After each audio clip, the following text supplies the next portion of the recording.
Have you ever wondered what it takes to build and restore a house? Do you want to work alongside the pros? From carpentry to plumbing, landscaping, and masonry, we'll show you the tricks of the trades on This Old House Trade School, sponsored by Home Advisor. Hey, Roger. Hey, Kev. You got your trucks here, too, so you are ready to get going. Yeah, you gotta remember now, any plant that's left here is gonna get destroyed once the work starts. So we're trying to save all these perennials you see in front of us. There's some really nice plants here. Between the perennials and shrubs, there's probably $2,000 worth of plants on site that we're gonna save from reuse in the landscape. So we're digging them up, in some cases putting them in pots, and then you're going to relocate them? Yep, we are. We're gonna put them all down by the fence line and protect them for the duration of the project. So what's the process here? You have to get these at just the right time of year? Can we do it all year long? Well, ideally, I would have liked to come in before everything leafed out, but we've been fairly lucky for this operation in that we've had 8 out of 10 days of rain, so these plants are all well watered and will move very well. So you're the only guy I know that thinks 8 out of 10 days of rain is a good thing. Yeah, let me show you one thing. You got a shrub like this azalea. This has been really beat up, so there's no sense even trying to save that. We'll just rip that out of the way. All right, so not everything's going to get salvaged. No, a big but guy like this? Beautiful viburnum. The guys are digging it out right now. We're gonna pop it out, put it on burlap, and move it to a safe spot. All right, let's dig in. So Roger, how do you dig around this thing without killing it in the process? Well, the biggest mistake people make is either digging the ball too big and when you go to move it, it falls apart, or digging it too small and there's not enough roots to make the plant live. So what's the right size root ball for this guy? Well, we got about a 5-foot shrub here. We know the root ball should be about 30 or 36 inches wide. All right, so you've got the size. Now, I'm looking at these roots all along here, and you guys have cut those with their shovels. Right, we cut them nice and clean. They'll heal and grow out again. But these little fibrous roots, these are the ones we really want to save. Now you can see they're starting to angle underneath the shrub so that we can just pop it right out of the ground. All right, we're pretty close. All right, Kevin, what I'm going to do is roll this burlap up a little bit. Okay, just toss it right like that for the guys. Yep. Now you and I are going to tip this tree way back. We're You're actually going to pull the burlap underneath it. There you go. Okay. Got it all the way under? All right, you got it? Okay. Let me have that corner, Tom. Okay, we're just going to tie these together. Yep. We'll do the opposite corners too. Tying up a baby's diaper here. As soon as they get that tied, we're going to slide this right out of the hole. All right, guys ready? All right. Beautiful. We'll bring the gig right over. So we got a hand truck here. One in. One in tight. Okay, let's scooch it on a little more, guys. Ready? 1, 2, 3. Okay, tip down. Take and go with Kevin, right down to the fence. All right, get that out of there. Well, that looks good, guys. All right, so what's next? Now what we want to do is come in with some wood chips and take and wrap it all around this burlap, and that'll help hold moisture all around the roots. All right, and how long can it last out of the ground? Well, for us, it's going to be 5 months, then we're going to take and put it right back into the landscape again. All right, so we got a few more to get. We do. On this job, we're benefiting from a scale model of our house. Now, normally you might expect a model like this to come from an architect. But this is a little bit of a different story. This one comes to us courtesy of our homeowner. Kevin, our company makes 3-dimensional printers, and that 3-dimensional printer fabricated everything that you see on the table in front of you. Impressive. They look good. Why do I want the sole of a shoe, though? You might not want the shoe, but the guy who designed that shoe first designed it in the computer, and the 3D printer was the only way for him to touch and feel his design. So you're talking prototypes. You're saying that an engineer who's got something in his head or on a computer screen wants to put it in his hands, and you guys can make it. Exactly. And make a working model? I mean, this obviously opens and closes. Is this many pieces assembled or a single piece? It's printed just like that. Really? Look at this one. This was printed as one assembly.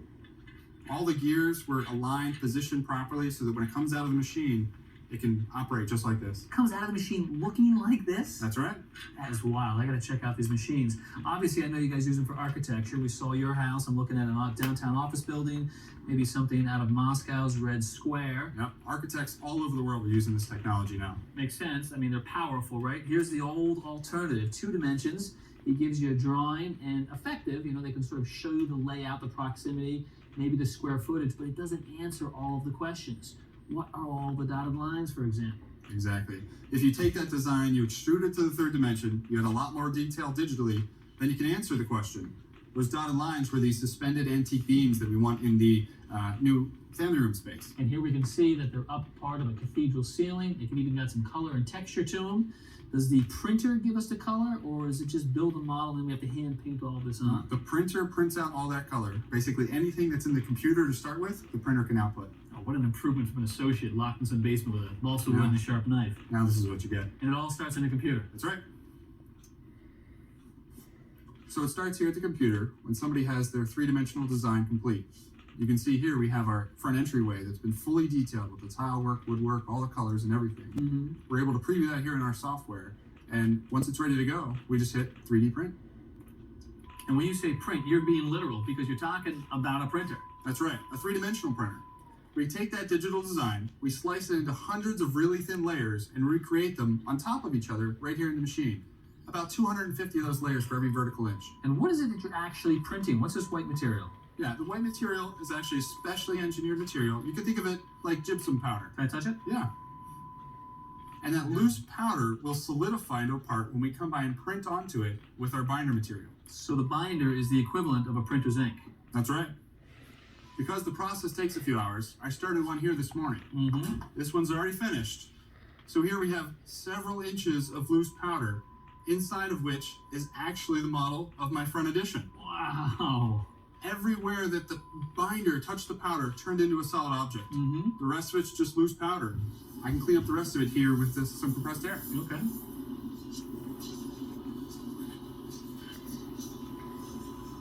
Finished product right there. Look at all of the details, right down to the paint colors on the wall. That's right.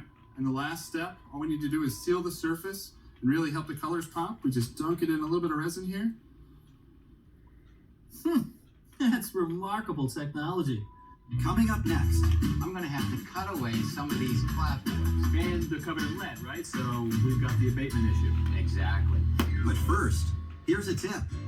Building a gabled roof requires an understanding of geometry. For example, each gabled end is composed of two right triangles. The Pythagorean theorem states that in a right triangle, the square of the hypotenuse is equal to the sum of the squares of the other two sides. This is useful because if we know the length of two sides of a right triangle, like the rise and run of a roof, we can figure out the length of the third side, which will be the length of each rafter. We'll be right back after these messages.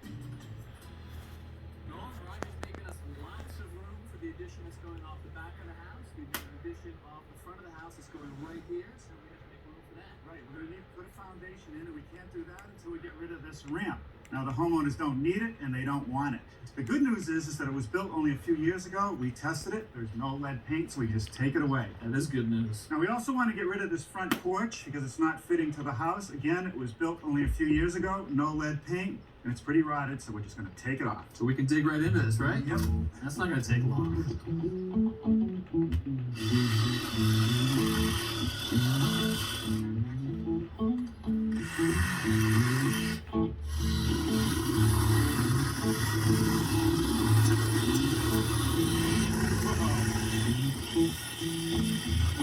Oh, look at the rot here. The joist and the trim is totally rotted out. Oh, not much of a footing, only about a foot deep. All right, Tommy, what's next? All right, we're going to actually excavate right here for the new addition that's going to be right here. So I'm going to have to cut away some of these clapboards. All right, now I have to remove them from the window over. And they're covered in lead, right? So we've got the abatement issue. Exactly.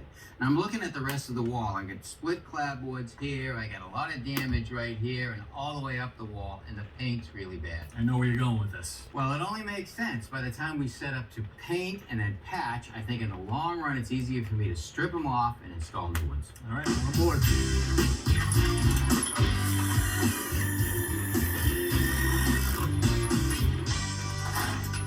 All right, Norm, I am all suited up because we do not mess around with lead paint anymore. That's right. No longer do we fool around with it at all. Because in 2010, the EPA set up some new rules. It's assumed that any house built before 1978 has lead paint. Now, our house is nearly 300 years old. So it's a good chance it's got it, and in fact, we tested it. That's right, and there's plenty of lead paint here. Now, any contractor working on the house dealing with that lead paint has to be certified. And one person on site has to be here to make sure everything's done properly. On the outside, you have to set up this plastic sheathing a certain distance out from the building, the safety tape that goes around to keep the public out and the workers confined, and signage on the building. Right. And the workers have to be properly dressed. And you know what? You will look marvelous. So do you. Thank you. Hey, talk about workers. Let's go up there. Start ripping those clapboards off. Not getting anything done with you guys flapping. Guess we know who's certified on this job site.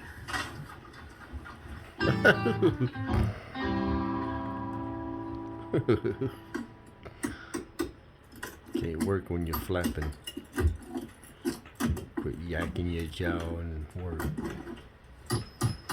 Well, it was definitely the right call to pull off these clapboards. They are in tough shape. Now, they sure are. A lot of splits in these. They're very loose. I'm a lot just of like lead Tom paint. Silva on the business that I own. I own God's Carpentry. I don't know if they're original, but Construction, the boards underneath the sheathing, this definitely looks original. I think that is the original sheathing of the house. Landscaping. Okay. All right, well, you guys crank Restoration it down. and We're repair. going to start picking up these clapboards, so don't drop anything. All right. Now, Kevin, the siding from the top of the window down appears to be newer. It's not as old as the one that was on the gable. And it also has this building paper behind it. And they didn't do a very good job flashing next to this window. They didn't even caulk it. This paper is all wet. It got wet over time, and it actually made a lot of this paint peel off the casing.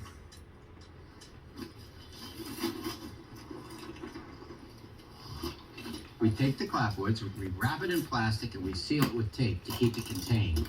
And then we take it and put it in the dumpster with the rest of the debris. Here's a quiz. Where does the term for a bathroom, the John, come from? A, the inventor's dog. B, King John. C, John Adams. Or D, Queen Elizabeth's godson. Stay tuned for the answer. 1956, the first flushing toilet in England was invented by Sir John Harrington and installed for his godmother, Queen Elizabeth I. So Tommy, Roger and his guys have cleared us a nice big area for the addition. Some markings are going down. Is this the outer dimension of the addition? It's a little bit beyond because we want to overdig so we can work the foundation. The family room's going to be 20 feet out, 19 and a half feet wide. Then it's going to jog back in around the chimney for the pantry and then return to the house. Okay, excavator's here, so we're going to do some digging. Right. What's going down? Slab, crawl space, full basement? Well, it's actually going to be the height of the existing basement right here. So we're going to go 6'8" from the bottom of this clapboard to the top of the footing. So something between a crawl space and a full basement. Right. Tall enough for me, but not you. All right, we ready to dig? We sure are.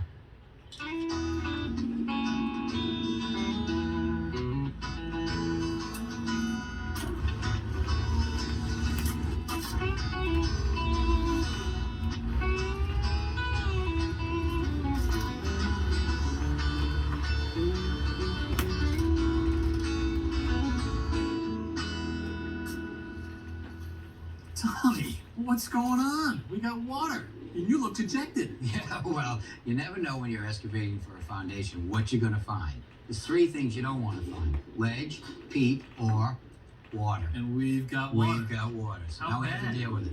Well, that's actually the water table. So the water's not going to come up any higher unless we get a lot of rain. So we have to deal with that. All right, looks like Roger's going to be the guy dealing with it. Absolutely. And I was not expecting scaffolding. What's going on over here? Well, we had to bring in Mark McCullough and his crew because this chimney's going to go. A section of the chimney's going to be cut off. And they're going to fix it, weave it back in. All right, so some demolition first, but we've got water. So let me check it with Roger. Okay. Roger, you started off digging a hole and you ended up with a pond. What's the story with this? Too late for an in-ground pool? I think it is. Take a look at this soil, Kevin. You can see right here, we have the topsoil level where the water goes down. Then it hits the sand layer here and keeps going down. Then it hits this. Nothing but clay. Won't penetrate, so it just sits on top, and that's our groundwater. And this isn't going away, right? I mean, even if we get this water out of here, we've got more of the water table that's going to refill Like it. I Right, it's said, literally all coming down the hill. So we have to control this my water. company And we're going to do it by digging a trench, which I just the already same did as down the this middle. one. Yeah. And in that, I'm going to My put a company pipe. is called Now, this pipe has holes in it, so that God's water's just going to go right inside the pipe. Carpentry, We'll lay it down in. Now we're Construction, going to take and cover it with some of Landscaping, this trap rock. And so the idea is that this pipe is going Restoration to take and all the water repair. from this side of our hole Right. and bring That's it the down to name of my that side. company. Right, and where I was down My here is I name was is Tony digging a Mitchell, hole for the and I'm the pump owner we're going to of put the in temporarily to company. dry this out. Okay. So what I did is I dug a hole outbound of the wall. All right, so the foundation's going to end here. You're saying that's outside. Right. Yeah? So we're going to just take and set the pump in there. It's about a foot deep. And what I want to do now is take some of these rocks put them down on the bottom so that the pump won't suck up all mud. All right. Once we get a bunch of those in, we'll put some of the trap rock in, and then we'll set the pump. Now, if you grab that bucket of stone, we're going to use the rocks and the stone in the bucket to keep the pump from getting all filled up with dirt. So this is just a little base? Yep. Pour it right in the middle for me. The whole thing. All right, now we have a nice base for that pump. Okay. All right, now grab the pump. Big pump. Get it in there nice and level. Yep. Fire her up. Oh yeah, that's flowing. Look at it go. Yeah. So now this is just a temporary solution to get this dry so you can pour the foundation. But once it's poured, this water's going to want to keep coming back. Right, we're going to use that pipe to carry the water over to a permanent sump pump be located inside the foundation. Now the homeowners already have 2 in the basement, so this will be a 3rd one, and hopefully this will help keep the basement even drier. All right, well, I'll let you finish getting this dry. I'll go check on the chimney. Let me know how they're making out. Coming up next, Chimney's in the way, so we're just gonna remove it, patch that wall, and move on. So we got to get to it. but first, here's a tip. R value is the resistance of heat transfer through insulation. The higher the R value, the greater the insulating power. Recommended R values change based on climate. An R value can be calculated by multiplying the depth of the insulation by the per inch value of that type of insulation. Build up layers of insulation until the desired value is reached based on the region in which you live. This Old House Trade School, part of one magnificent morning on the CW. Hey, Mark. Good to see you again. Hey, Kevin, how you doing? I'm doing all right. Great. So we saw you a few years back in East Boston. You did some masonry work for us there, and you're going to do some for us here. That's right. What we have here is a little different. We have this chimney. Again, not original to the house. We think it was done sometime around the 1970s. And so what tells you that? How can you tell the date? Well, the style of bricklaying is different.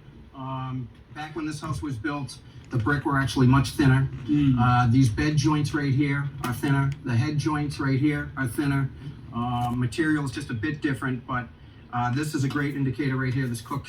Yeah, this is sort of the giveaway, right? They Right. weren't using these back in the 1700s, were they? Not at all, no. So cooker goes, and I know we've got an addition coming in here. The 2 walls have got to meet. Is our chimney in the way or out of the way? Chimney's in the way, so we're just going to take this hip as you see it, remove it, patch that wall, and move on. So we got to get to it. See if we can beat the rain. Let's get the tools right. All right, get them.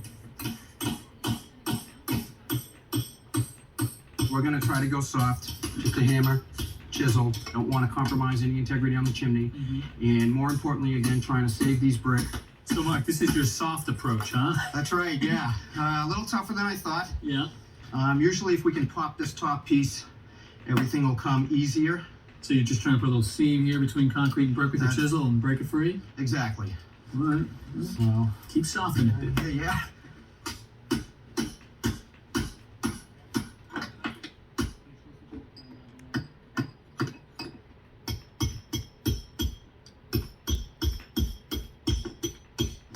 So what are you finding, Mark?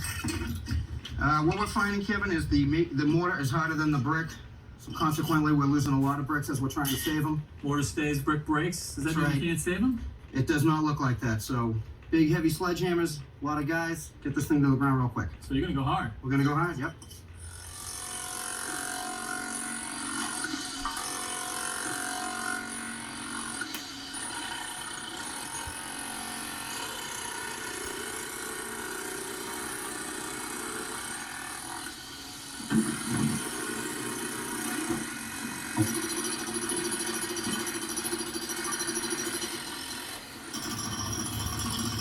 This is what I was trying Mark, to that is a pretty big pile of debris from a little cooker, but I guess it means you got to salvage more brick than you anticipated. Yeah, as we got into it, Kevin, things started to go our way for once. So we ended up with enough brick here to patch this area.